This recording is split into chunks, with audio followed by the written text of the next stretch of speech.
Hey friends, I'm Gio, and welcome to my channel.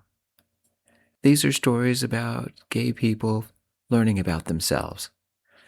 They're written by me and narrated by me, not by an AI. I hope you enjoy. Chapter 1. My Porsche 718 Cayman GTS had been my parents' gift for my 21st birthday, 3 years ago. My friends had called it Bumblebee for its custom bright yellow paint job. A sting of extravagance on 4 wheels.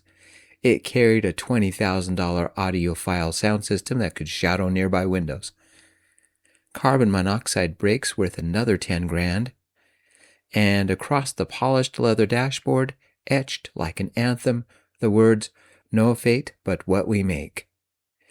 It had rolled off the lot at $150,000, a sleek icon of Dad's corporate frivolity, a trophy to how sweet life had been. Now it didn't even classify as pocket change. I thought I was in Wyoming, middle of the night. I must have fallen asleep at the wheel. I had hit something. A deer? A bear? A rock? The car had rolled 3 times. Bumblebee lay upside down, a dozen feet away. There was no cell signal worth a damn. My head felt sticky. Blood? My right arm screamed when I tried to move it. Broken? Maybe? The headlights were fading, one pulse at a time, like a heartbeat slowing to silence.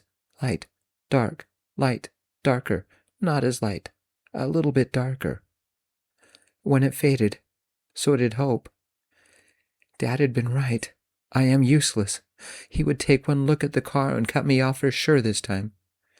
I hugged my legs, listening to the steady drip from my head onto my shirt. Loud, slowing. A truck passed on the highway, then a car. None had stopped. Maybe they hadn't seen me.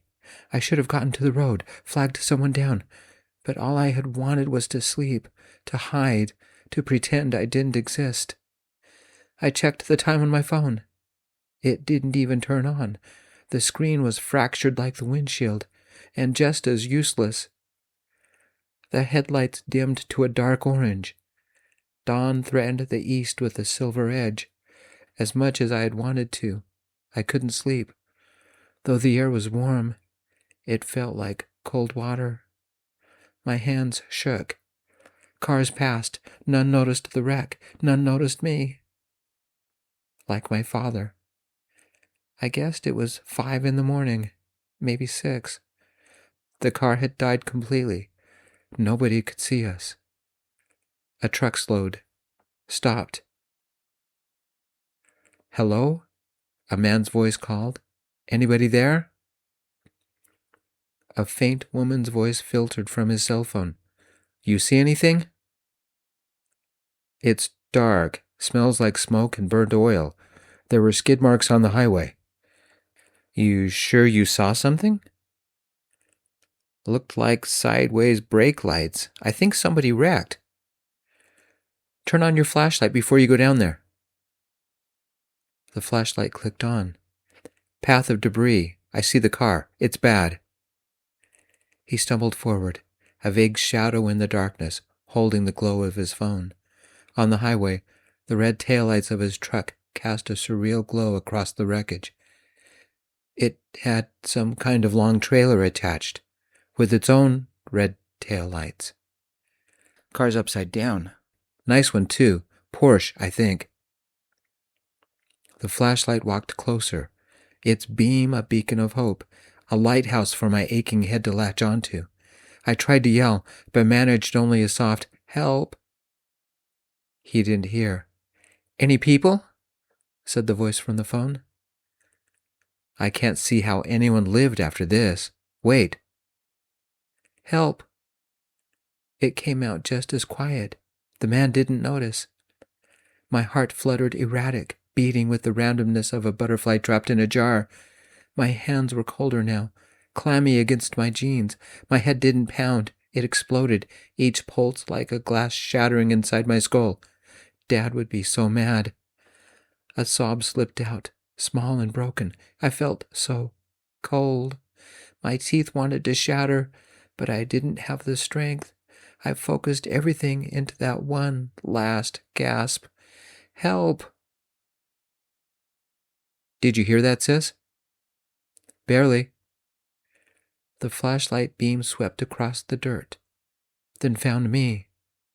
Found him. He's alive, but he looks pretty bad.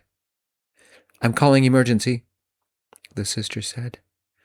The man knelt beside me, the light trembling in his hand. His voice was steady, cutting through the fog in my brain. Can you hear me, buddy? I'm Cal. Chapter 2. Stay with me. Look at me, Cal yelled. His hand clamped around my wrist, steady against my clammy skin. Don't tell my dad, I tried to say. Focus. Show me your eyes, he shouted. His voice came from far away, on the other side of the darkness. A light tap on my hand. Tell me your name. Adrian. Hi, Adrian. Squeeze my hand. His fingers wrapped mine. I managed a weak squeeze. He spoke into the phone. Sis, he's responsive. Lots of blood. Head wound. Heart rate's rapid and erratic. Can't tell if he's concussed. Cal. The woman's voice crackled, strained. It'll take them 45 minutes, maybe longer. They don't have an exact location. Cal. Like California. Like Calvin. Surfers over there. Where was I headed? Why didn't I fly? Cal smelled of earth and old leather. It smelled like trust, not like the polished scent of my parents, not like home. Adrian can't wait that long, he shouted. I'll take him. Can you get me a police escort? GPS says your best bet is Sheridan Memorial. You sure? The horse trailer will slow you down. Brawny arms lifted me. A sharp pain stabbed through my arm. Don't tell my dad, I whispered. Not a priority, Adrian. He carried me to the truck. A long horse trailer hitched behind. He set me in the passenger seat, wrapped a ragged blanket around me, wiped blood from my face, and started the engine. Time stretched, broken only by red and blue flashes.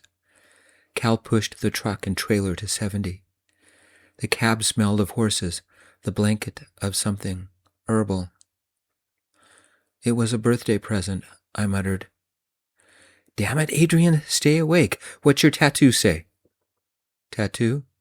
On your arm. No fate but what we make. Tell me about it. What's it mean? I hate my father. That didn't make sense, the woman on the phone said. How are the horses?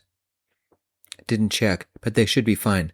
As far as they're concerned, it's just a little detour, sis. Keep it down to 60 for the horses' sake. They aren't stuffed animals. Chapter 3. You have horses in the back? I mumbled, using my shirt to dab at the blood on my face. Sorry, I've gotten blood on your seats. Dad will kill me. Adrian glanced at me, brows furrowed. Let's get you talking so you don't fall asleep. What are you doing clear over in Wyoming?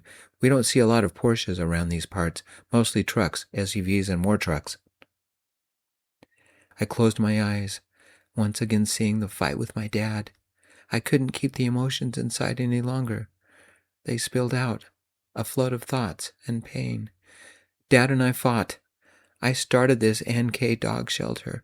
We called it Dusty's, and Dad didn't like how I handled the business. My mind drifted back into the pain. Adrian, focus, Cal said. He wanted me to go to college and get some stupid degree. We fought. I left. Been driving for... Adrian, focus. I got lost. Was looking for a place to spend the night when, boom, hit something. Next thing I know, you were leaning over me. Cal looked at me like I was rambling. The voice on the phone hummed and then said, Found it. It's in Austin, Texas. Been active about 6 months. Dusty's NK Canine Shelter. Founder and manager, Adrian Vale. Looking him up. Don't, I whispered, throat tight. My name felt like a curse. Cal's sister's voice crackled through the phone. Adrian Henry Vale, son of tech billionaire Henry Vale and socialite Taylor Vale. I shuddered. Is it wrong to hate your name? I turned my face to the window, watching the red and blue lights strobe across the glass. Shame burned hotter than the blood on my shirt. The lady on the phone continued. Invented a process that extends the life of electric car batteries. Patents made billions during the last 20 years. Pretty important guy. You're his son? I leaned my head against the window. Cal glanced at me, jaw tight, then back to the road. Doesn't matter who your dad is. Right now, you're just Adrian. I didn't say anything. Lady on the phone is my kid's sister, June.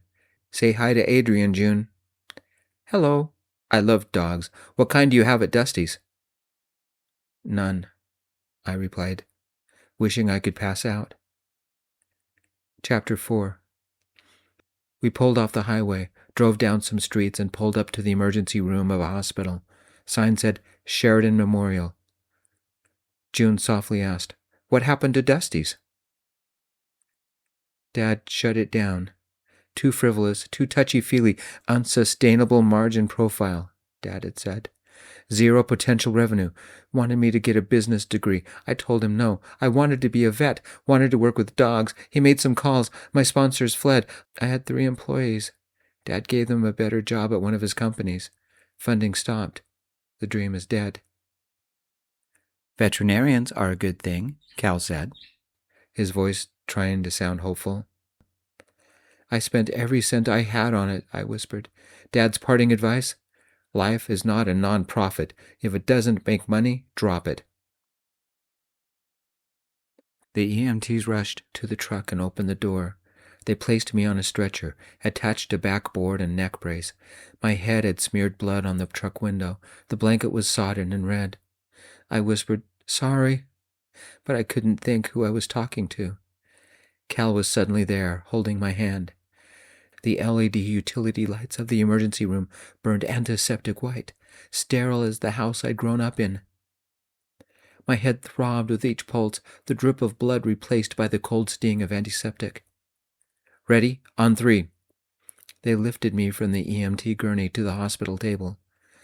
I wouldn't let go of Cal's hand. His palm was rough, steady, warm, his body smelling faintly of leather and hay. An honest man doing honest work. It was the only thing keeping me tethered. They cut my clothes off. Somebody sifted through my pockets and cataloged what they found. Adrian Vale, somebody read off my driver's license, from Austin, Texas. An officer wrote it into a small notebook, then repeated it into his radio. Can you find next of kin? Don't call my father, I whispered, voice breaking. The officer at the foot of the bed scribbled notes. His brow furrowed. Son, we'll need an emergency contact. Adrian's my cousin, Cal said, firm. Drove up to see me. I'm next of kin. Cal Bennett, owner and manager of Black Oak Ranch. We're family. A woman in a lab coat and purple scrubs leaned over, shining a penlight into my eyes. Pupils reactive. We'll prep him for x-rays, maybe an MRI, possible concussion, broken arm. Adrian, tell me your birthday. I flinched at the word broken. Dad would call me weak, useless, 0 earnings capacity. I told her my birthday. Do you know where you are? Sheridan Memorial. Do you know what happened? My car rolled. Were you drinking? No. She looked at something on her pad. Blood pressure 130/85, pulse rapid. Blood alcohol screen is negative. He's sober. I want a complete blood panel, especially glucose and HbA1c. Let's rule out whether he had a hypoglycemic or hyperglycemic episode. Don't call Dad, I said again, louder this time, panic rising. Please. The officer hesitated, pen hovering. You're 21, right? 24. That makes you an adult. We'll report to your cousin and he can relay information. The nurse adjusted the blanket, her voice softer. We'll keep your cousin listed as contact. He'll get updates. I nodded, tears burning, the sterile hum of machines pressed in, but Cal's hand was steady, grounding. Don't leave me, I whispered. Not going anywhere, buddy. Relief washed over me, fragile but real. For the first time, I felt the choice. Written, not in the dashboard engraving, not in the wreckage, but in the hand I refused to let go of. The gurney rolled forward, wheels squeaking against the tile. The nurse's voice echoed, X-ray first, then MRI. Mr. Bennett, you'll need to wait here. Chapter 5. The dawn sun blazed through the window, the clouds a deep mauve tinted with pink. My arm was in a cast, 10 stitches across my right temple to my brow, and about 1,000,000 bruises blanketed my body. It hurt to move, to breathe, even smile. I lay under crisp, light blue sheets in a room the color of white chocolate. An IV itched on my left arm. Machines hummed around me, and a small rolling table had a cup of water on it with a straw sticking out. A woman I didn't recognize scrolled through screens on her phone. She wore old jeans, dusty cowboy boots, and a pale yellow top. Auburn hair trimmed short, freckles across her face, and bright eyes. She saw me stir and walked to my side. Howdy, Cousin Adrian, she said with almost a giggle. I'm Cousin June. Cousin Cal is taking care of the horses and should be back soon. Welcome to the family. Cousin? I groaned. Her smile collapsed as she pulled up a chair beside me. You don't look so good. What can I do? Anybody I can call? Not my family. Don't call my father, I mumbled, looking away. She gave me a trim smile. Not a problem. Cops are treating this as a hush-hush, possible domestic violence issue. No word to anybody not in the know already. Kind of hard considering your father is so famous, but they're doing it. A nurse in orange scrubs peeked in. Good, you're awake. Let me take your vitals, and there are some officers who have a few questions. Chapter 6. I was in Sheridan Memorial for 20 hours before they released me. Nobody questioned the cousin thing. They just accepted it. I was back in Cal's truck, wearing some of his old clothes. They were big on me, and I had to notch a belt to keep the pants from falling. June arranged to have your car towed to the ranch, Cal said, turning off a side road. We live just outside Princeton, Wyoming. Little town. Doubt you would have heard of it. How's my car? Engine turns over, but it needs a little work. Cal glanced at me. You know anything about fixing cars? Staring straight ahead, I asked the question that had been bothering me since I woke up. Why are you and your sister helping me? We don't know each other. Cal shrugged. You needed help. Around here, we help. I didn't answer. My father's mantra, we don't do nonprofit. He runs a cost-benefit analysis before every decision, and if it has zero potential revenue, he cuts losses. If the variance analysis is negative, he cuts losses. If he has a stomachache, he cuts losses. We drove down a long dirt drive ending at a large stone one-story house with a sloped roof, a wraparound porch, and a garden in the back. A large barn stood to the side, painted green with white trim. Several trucks were parked out front, and my bright yellow Bumblebee sat beside them, now scuffed, dented, windows shattered, hood open, door ajar. One look at my car and Dad would cut losses. Just like with Dusty's, zero potential revenue, I mumbled. June looked up from the hood. Pretty fancy toy, Cousin Adrian. We're going to have to order a bunch of parts. And clothes. Not for the car, for you. Chapter 7. June worked at the feed store in town, but before and after her shifts, she always found time to check on me and Bumblebee. She pulled up tutorials on their flat screen, walking me through diagrams of Porsche engines, pointing out what I could try to fix myself. Her patience made the wreck less intimidating, as if dents and broken glass were just puzzles waiting to be solved. Engine and frame are in good shape. They still need work, but we can do it here. Most of the damage was to the body and suspension. We'll need a Porsche shop for that. Hope you have a trust fund hidden in your wallet. When she was gone, Cal kept me busy. He taught me to ride, handed me tools, and showed me how to mend fences. Chores were not new to me. But Mom always had her maids do everything, and Dad traded cars instead of getting dirt under his fingernails. When Bumblebee was barely a year old, Dad wanted to sell it. I said no. For once, he backed down. Now, working on the wreck, I found a strange peace in grease-stained hands. With a few tutorials, I learned how to replace hoses, change filters, top off fluids, and some basic maintenance. The body was mostly aluminum. I'd need a specialist for that. Helping Cal, sweating under the Wyoming sun, I felt less like a patient and more like a man learning something real. One afternoon, we leaned against a half-finished fence, sweat soaking our shirts. Cal studied me, shovel balanced against his shoulder. "You keep up with the rest of us," he said, "and I've noticed a few calluses on those palms." "Respect." I met his gaze, caught by the casual smile, the hair tossed damp across his forehead. "Manual labor doesn't bother me," I said. "When I managed Dusty's, those 6 months were the happiest I'd ever known. Cleaning kennels, feeding dogs, fixing what broke. It fulfilled me." "That's why you want to be a vet? Cleaning up after dogs?" His tone was teasing, but his eyes were steady. "I guess I connect better with animals than people," I admitted. "They're easier to understand. They bark when they want something, and they bark to protect you. No guessing, no games."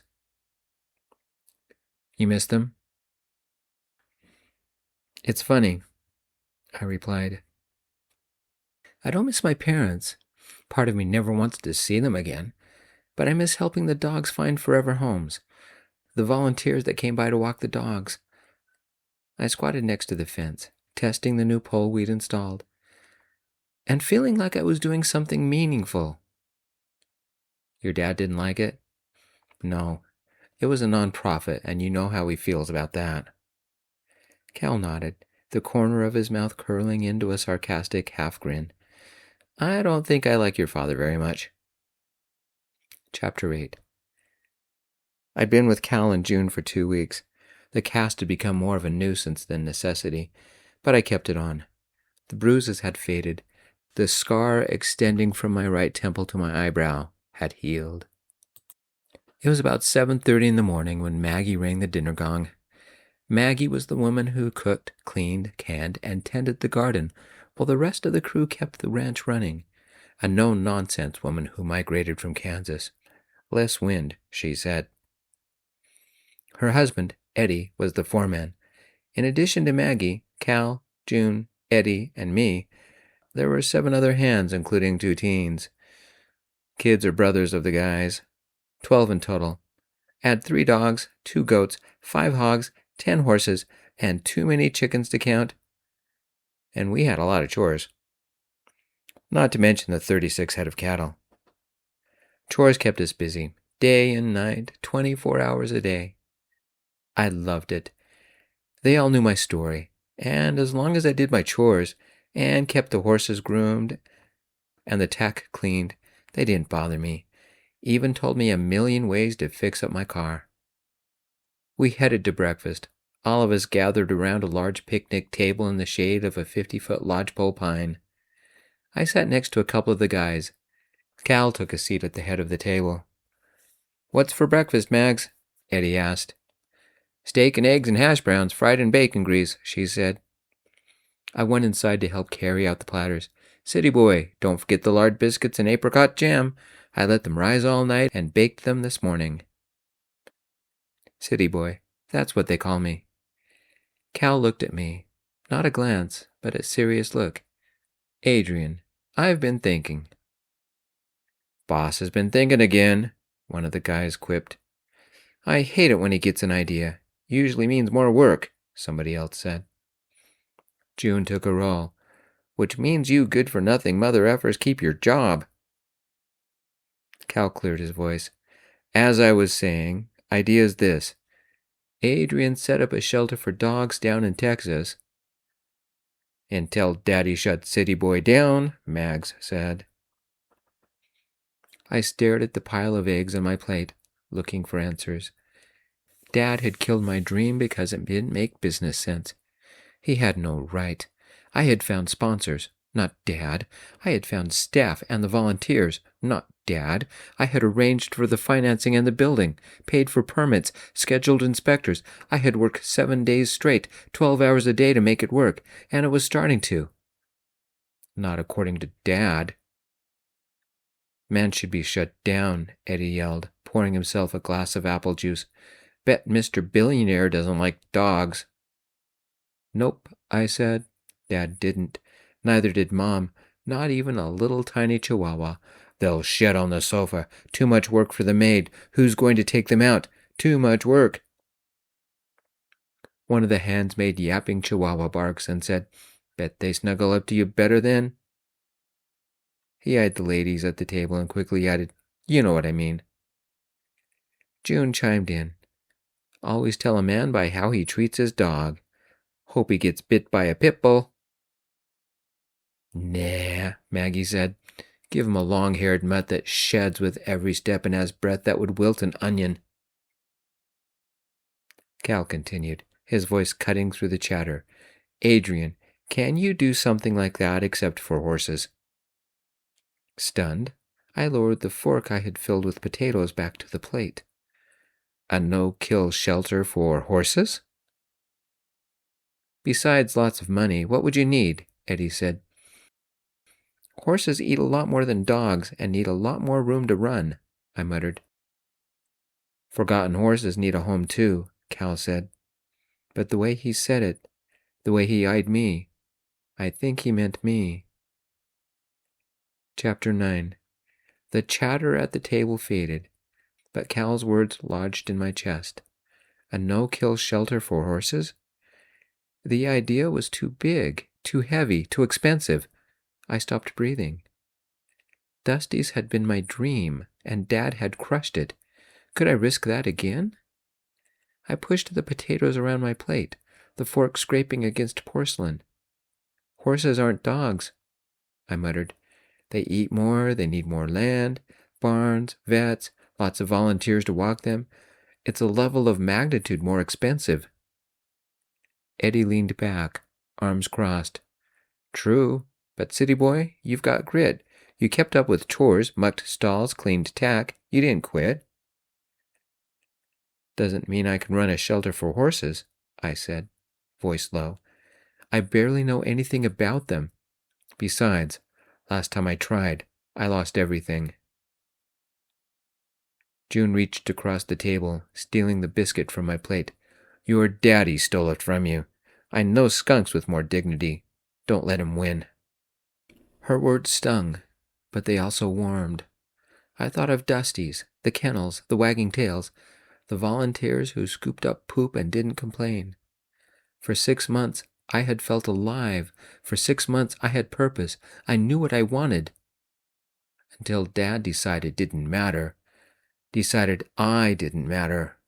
Only his philosophy, his image, mattered. I swallowed the bitterness and toyed with the eggs on my plate. Cal's gaze didn't waver. "Forgotten horses need a home too," he repeated, softer this time. I didn't think he meant horses. He meant me. I met his gaze, and in that instant, something shifted between us. His mouth quirked into a smile.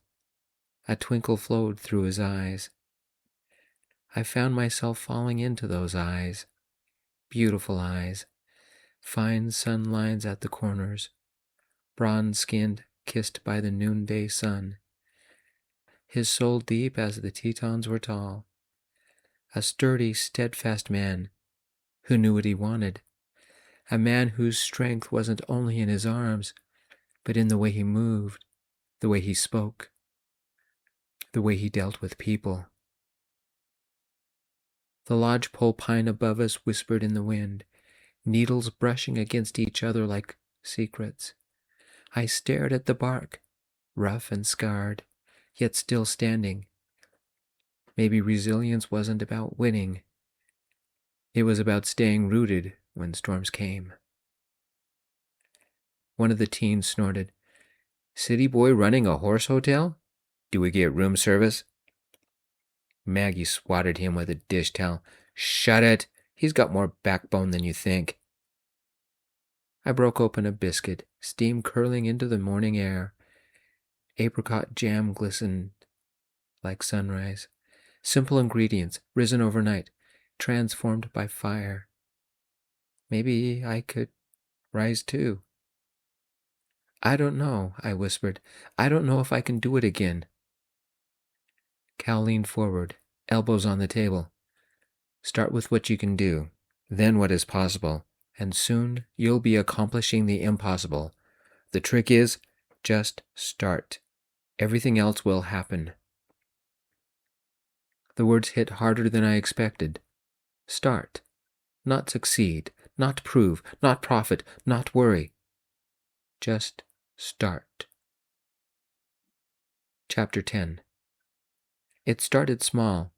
I wrote a tentative business plan, ran my ideas past Cal and June. Cal stayed up late helping me with it. They had suggestions. Start small, maybe a dozen horses. I updated the plans. Maggie had practical advice. Eddie had friends. Word got around. I turned the plan into a proposal and made phone calls, contacted some of the other ranches, and suddenly, the Vale name opened a door. 2 months into the process, I received a call. "I understand that you are creating a place for horses past their prime." "The Black Oak Ranch Equestrian No-Kill Retirement Center," I said. "We've applied to be either a non-profit or a not-for-profit, but it's still in the works." I have a former racehorse, Golden Gamble, that can't race anymore. He's nearly 25, and I love him dearly, but I can't care for him anymore. I don't want to put him down, but we have other priorities. I will offer a donation if you can give him a home. I now had funding. Cal said we could build a second stable. Eddie drew up some plans. I updated the proposal. That night, I leaned on the porch railing sipping coffee. Cal came out and leaned on the railing next to me. "I've talked to a contractor. We can start building the new stable Monday." "Why are you doing all this?" My heart beat a little faster. My breath came a little quicker. I stood a little closer. Cal stepped closer too. His hand found mine. Rugged, calloused, warm. "I took a chance," he whispered, his thumb tracking lightly up my arm. "Like now?" I whispered, and drew close to his side. For the moment, everything seemed possible. I was rebuilding my life the way I wanted. I didn't need Dad's permission. Not now. Not ever. I glanced at Bumblebee, still beat up. Soon we would take it to an auto body shop in Sheridan. Life was looking up. Dad seemed so far away. I'd forgotten how tight his fist could close. No more thinking. Cal's fingers on my cheek were soft. His breath smelled of coffee. "We have time." We leaned in. His lips were soft. We kissed. Chapter 11. I woke, warm, feeling safe, nestled in the crook of Cal's arm. The 5 a.m. alarm hadn't rung, but soon would. Cal must have sensed me waking because he stirred. "Morning," he whispered, kissing me lightly on the temple. "I don't want to move," I whispered back. "It's warm." Will anyone notice we're together? Cal smiled. I'm sure they've already figured it out. We were taking the cows to the milking barn when Cal's phone rang. Eddie's son lined the cows up in their stalls while I moved from cow to cow, attaching the teat cups. The air smelled of drying hay and cow. Hey, Junebug, Cal said into his phone.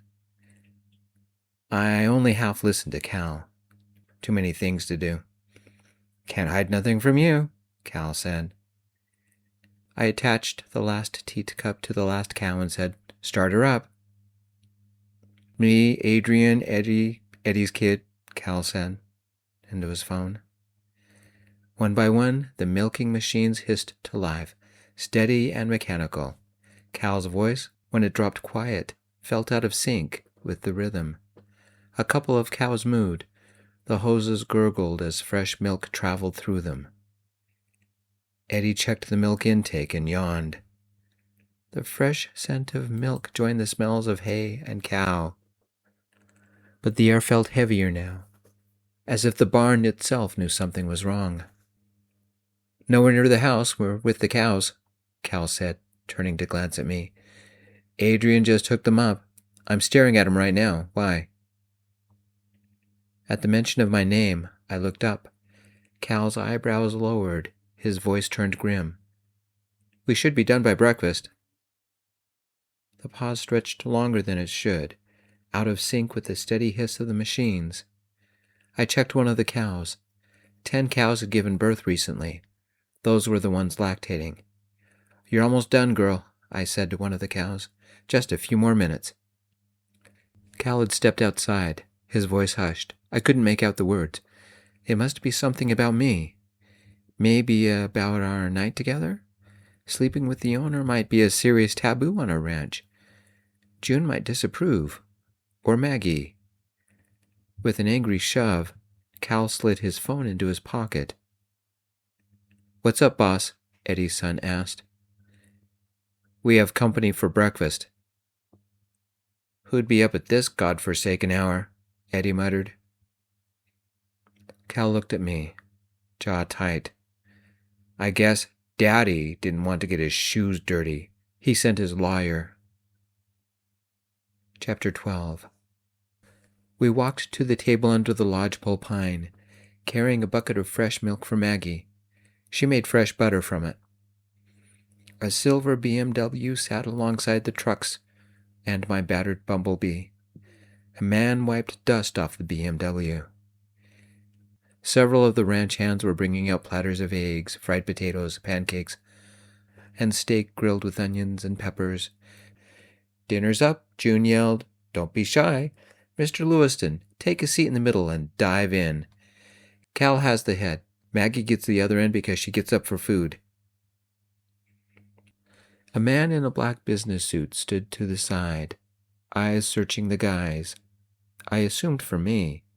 He took a seat at the end of one of the benches, sitting next to Maggie's chair.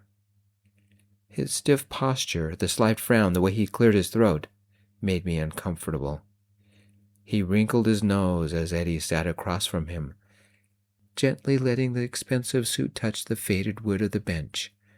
One of the ranch hands sat next to him. The lawyer's mouth mimicked a polite smile. Don't get slivers, Maggie teased. The lawyer's smile flickered. I couldn't resist and added, Don't worry, dude. Bench won't bite. Much. I didn't see who said it. Everybody snickered. Cal took the head of the table. June sat at his left. I took the seat at his right. June smirked when she saw us holding hands, but she didn't say anything. I looked like one of the guys now. Calloused hands, unshaven, sun-bronzed, smelling of sweat and cowhide and hard work. The cast was gone, but my arm hadn't built up his strength yet. I'd learned to ride and keep up with the guys on most projects. I rubbed the scar on my temple and squeezed Cal's hand. Was I the same guy who crashed nearly 2 months ago? Had the Black Oak Ranch become my home? I wasn't sure if I'd earned this place, or if it had simply taken me in.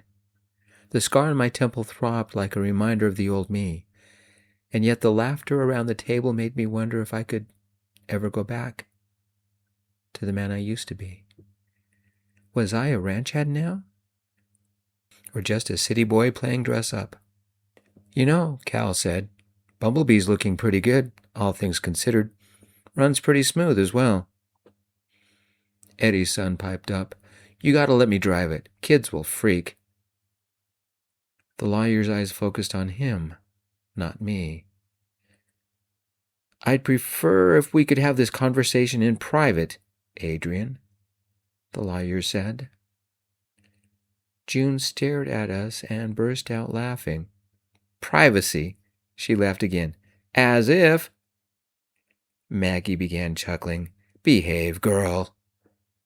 Eddie began laughing. Probably need to soundproof those walls. Cal leaned back, smiling. That's your first job. Confused, I looked at one, then the other. Then it dawned on me. Last night? You mean you could hear? June only nodded. Don't worry about it. Welcome to the family. The lawyer cleared his throat. We have more serious issues to discuss. Cal's face hardened. If you mean business, it's only polite to wait until after we've eaten. Might take a while. Dad can sure eat a lot, Eddie's son yelped, grabbing a couple of rolls. I don't have time for this, the lawyer said, his polite smile vanishing. I need to leave within the next 30 minutes to be on schedule. The mood at the table soured. June looked at me. Somebody's not very friendly, one of the guys said. Adrian, the lawyer said, still looking at the teen. Your father wants you home. Your activities have become a family embarrassment. Chapter 13. My fingers curled. If I hadn't been holding Cal's hand, I would have made a fist. Dad wanted to control me, make me into his version of the ideal son. Dad had destroyed my life before, destroyed Dusty's, destroyed my dreams. I had started a new life, the beginning of a new dream. The Black Oak Ranch Equestrian No-Kill Retirement Center was mine. I had a boyfriend and a new family. Dad wanted to squash anything he didn't approve of. Life is not a non-profit. If it doesn't make money, cut it out of your life. A kernel of anger grew inside me. Dad wants to play games. I'll play games, but my way. I reached into my pocket, pulled out my phone, and set it to record. Mr. Lewiston, I'm Adrian Vale. I'm recording this conversation for legal purposes. If you object, then our business is done. For the record, you can tell my dad that I'm glad I'm the family embarrassment. Tell him to get out of my life. Mr. Lewiston turned to face me. His lips curled into a professional smile. You can tell him yourself. He pulled his phone out of his pocket, dialed a number, and a moment later, my father's voice rang through. Lewiston, is it done? Are you on the way? The lawyer speared a potato with his fork. No, sir. There is some resistance. One of the hands whispered, Guess Daddy doesn't want to get his shoes dirty, so he sent the lawyer. What kind of resistance? Said my dad. I wanted to scream, yell, throw a tantrum, but that wouldn't get me anywhere. Me, Dad, I'm the resistance. Get out of my life. Stop destroying everything I build. A patient sigh came through the phone.